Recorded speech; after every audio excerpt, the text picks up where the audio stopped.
A free ride for every hotel visitor. Just tell me where to go.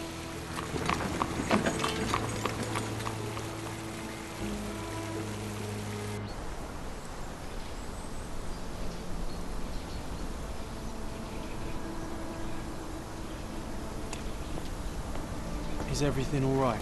If you don't feel up to it, I won't tell anyone. It's just a goodbye, John. It won't be difficult. I've already come to terms with my mother's passing. So you really don't remember? To what do you refer? The funeral.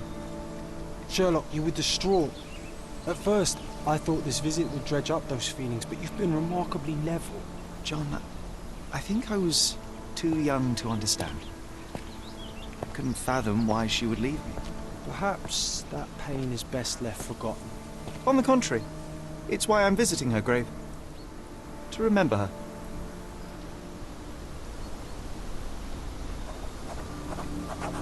I thought you wanted to remember, Sherry. Concentrate, and I'm sure it will come back to you.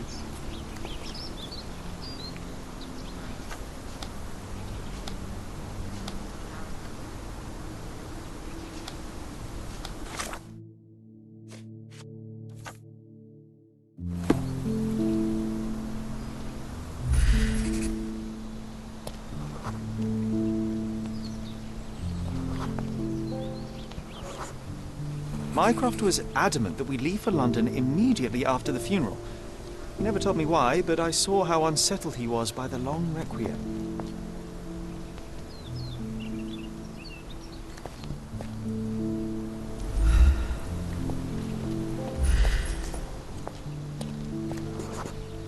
The service was sparsely attended.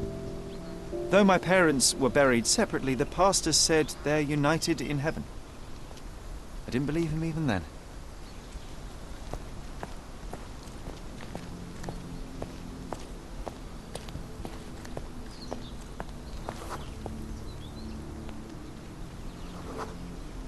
I wanted to see her one last time before the coffin was interred and say how I loved her. The chance never came. I feel rather faint. You're fine, you're fine. It's over now. You remembered everything. It will get easier soon.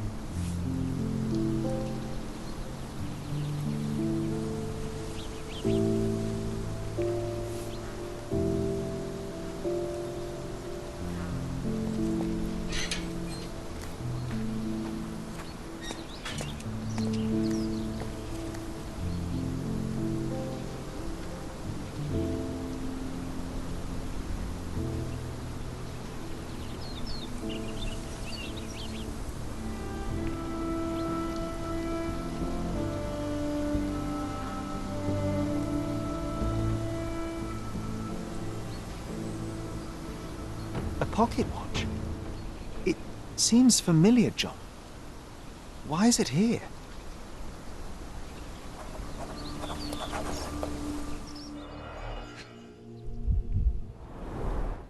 Rest in peace, Violet Holmes. Goodbye, Mother.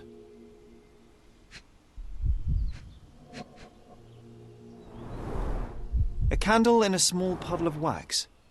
It cannot have been lit for more than half an hour.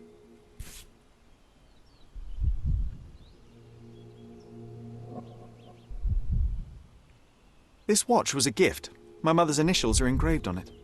The piece is in good condition. It must have been placed here only recently. Is this really how you want to spend this time? This is my mother's pocket watch, John. Who put it here and why? Are you not in the slightest bit interested? This is excessive, Sherlock.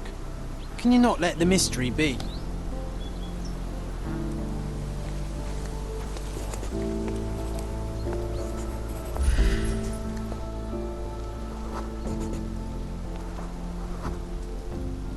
A man in fashionable shoes stood near the tomb.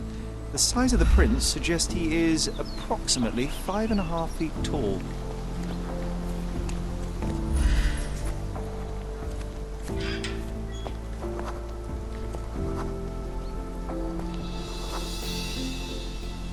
You were about to tell me the make and model of tyre, but let me assure you, I do not care. Well, it was going to be very impressive. Come on then, the trail continues ahead.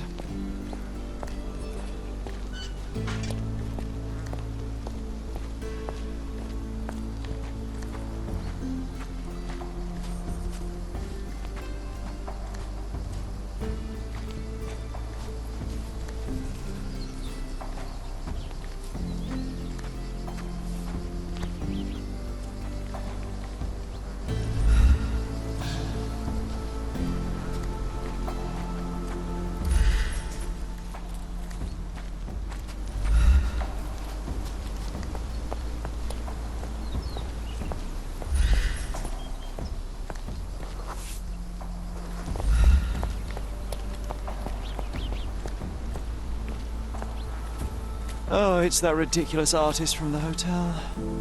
Be nice, Sherry. Make friends.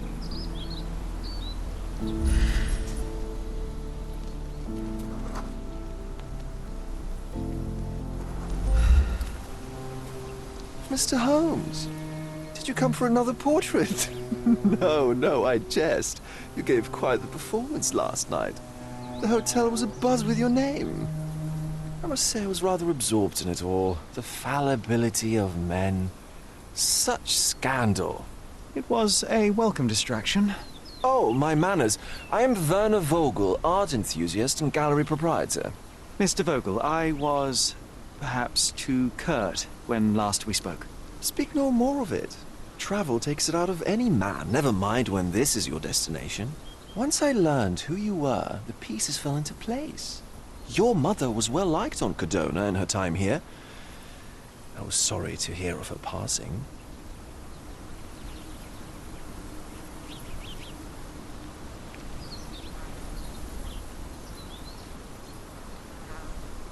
Does your gallery feature more than just portraiture? Oh, of course. We display landscapes, sculpture, modern pieces too. I am sure we have something that will move you. You must stop by. Only music moves me, I'm afraid. Then you have simply not found your artist yet. Someone whose work hits you in your core. You're still young. I am sure we'll find them.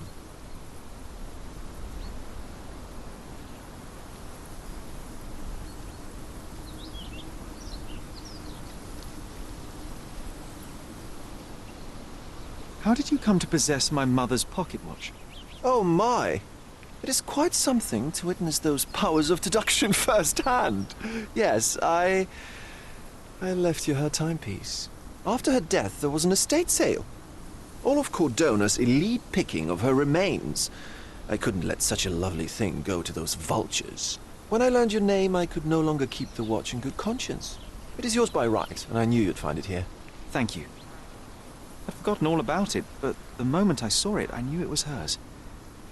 Amazing what the young mind forgets and the older can recall. Rather odd, loitering in a cemetery. I suspect you'll win, but I'm here for my art. There's beauty everywhere if you look, even in decay. A little darkness brings out the light. Now, A diligent observer might note that you too were loitering in a cemetery. What brings you here? Closure answers penance? Closure, I suppose. And what is closure? Mere proximity? Understanding. Acceptance. You didn't understand from afar. You had to come here to accept the truth of her death? Of course I understand. She died of consumption, drowning in her own blood. Your mother? Yes, my mother. I must have been misinformed. I'd heard otherwise. Otherwise than consumption? No, you'd know better than I. I'd heard talk of a police investigation, but Cordona is a notorious gossip. And what does it matter? She's passed on either way. She has. Well, I shall intrude no longer. I'll leave you to your closure. Do stop by the gallery if your travels permit. Farewell.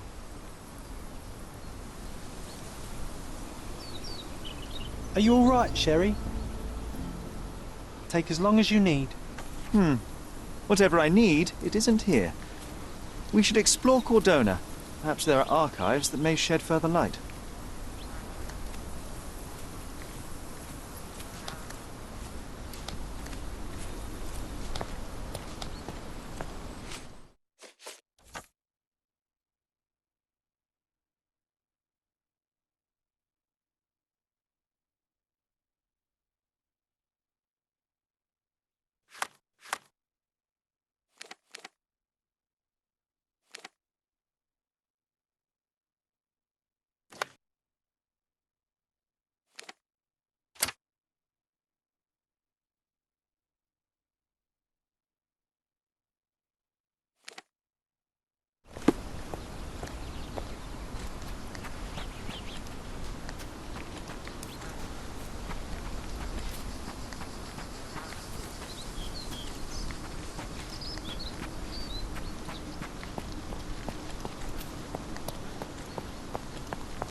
Luca Gallici, posing as a medium, confesses to the strangulation of a noblewoman.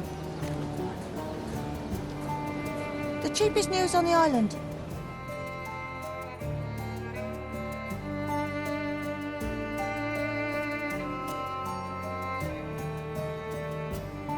Thank you.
Stark do this, Stark do that.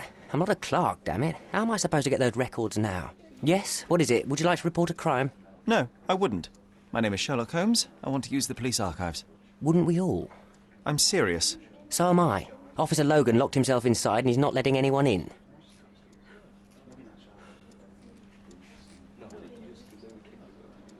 But why the archives? Won't that stall everyone's work? You bet it will. He's looking up all the thieves in Cordona over the past decade. Say one thing for Logan. He's persistent.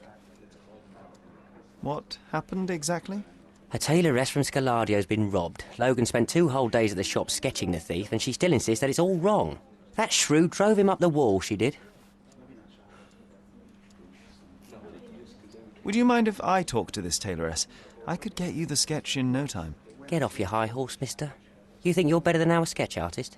Actually, I'm quite certain I am. Let me prove it. Well, I see no harm in it, as long as it gets Logan out of there. In fact, I need to look up some records too. Here's the address. Good luck.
I'm pleased to meet you, ma'am. My name is Sherlock Holmes. I'm here to sketch the thief for the police investigation.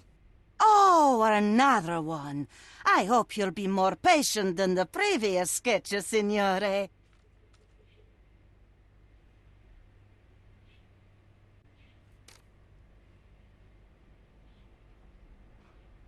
I suggest we do it differently. You have a great many clothes here, haven't you? Why, of course, but they're not for sale. I only do tailoring and mending. No matter. I'll attempt to disguise myself as the thief, and you'll tell me if I get it right. As you wish, Senor Holmes.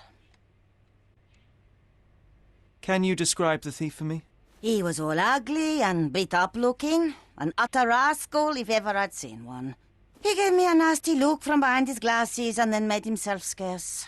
And that's it? Could you be more specific? He was a total villain, I told you. How much more specific do you want me to be? All right, never mind. Where can I find the clothes? They're in my workshop at the back. Be careful, won't you? Oh, no. He's all wrong. You look nothing like him. What is wrong, exactly? Why, everything. He had glasses and bruises and... Were you listening to me at all?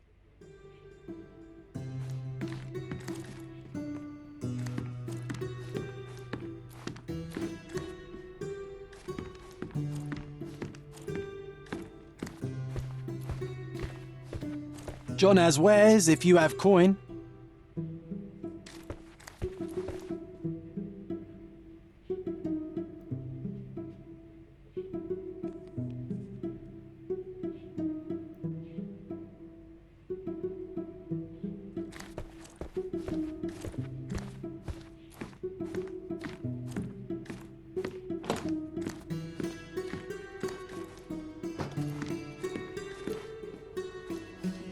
What can I do for you, Sherlock?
Ah, look at this old chap putting on airs like some Italian doge. Why don't you disguise yourself as him instead? We have a job to do, John. Oh, come on, at least do him first.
What can I do for you, Sherlock?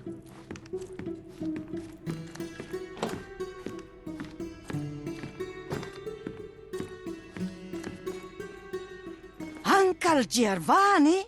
Oh, signore, you look exactly like my uncle. He's the grandson of the Doge of Venice, you know. I knew you reminded me of someone. You are as alike as two peas. Perhaps you have some royal blood in you, too. That is flattering, I suppose, but I sincerely doubt it, Mum. Told you he's a doge. Now that's a deduction. He's not an actual doge. If you say so, my lord, the doge.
Your face is too innocent now.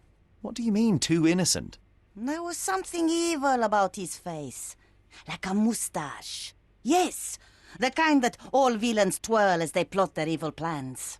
I'd say that not all villains wear moustaches, but I get your point, Mom.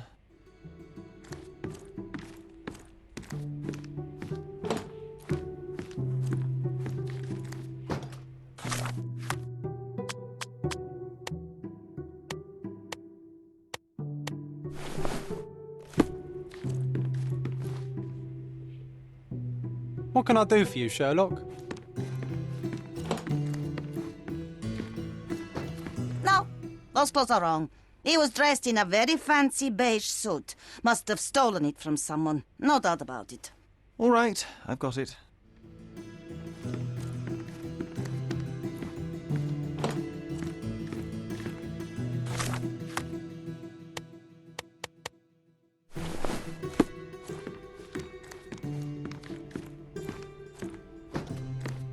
He was wearing a hat. Didn't I tell you about the hat? It didn't go well with his suit. That man had no dress sense at all. Well, what did it look like? Oh, just a regular hat, you know, black.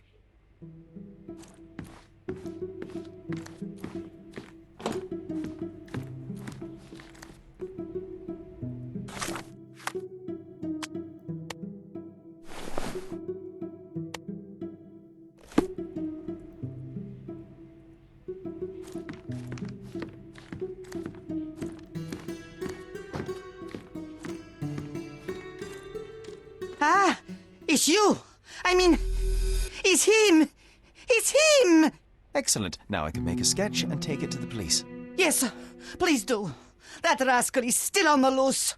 I hope they are better at catching than sketching. Before I go, Mum, are you quite certain that you don't have any clothes to sell? Well, I suppose you can take the police uniform. An officer forgot it here years ago, and I don't have any use for it. If you want to buy clothes, visit the outfitters. You can find them all over Codorna. I hear they even do free rentals now. Let me show you where the nearest one is. Thank you very much.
Hello again, officer. I've spoken to the tailoress and made a sketch of the thief. It was child's play. No, really? And she didn't give you any trouble? No trouble at all. She was quite tolerable. Huh. Who would have thought? Hey, Logan, we've got the sketch. Come on out. Can I use the archives now? Well, they're generally not accessible to the public. But you really helped us out, so I'll just turn a blind eye. I appreciate it, officer. What did you say your name was? Holmes? Come and see me after you're done. I may have a proposition for you, Mr. Holmes.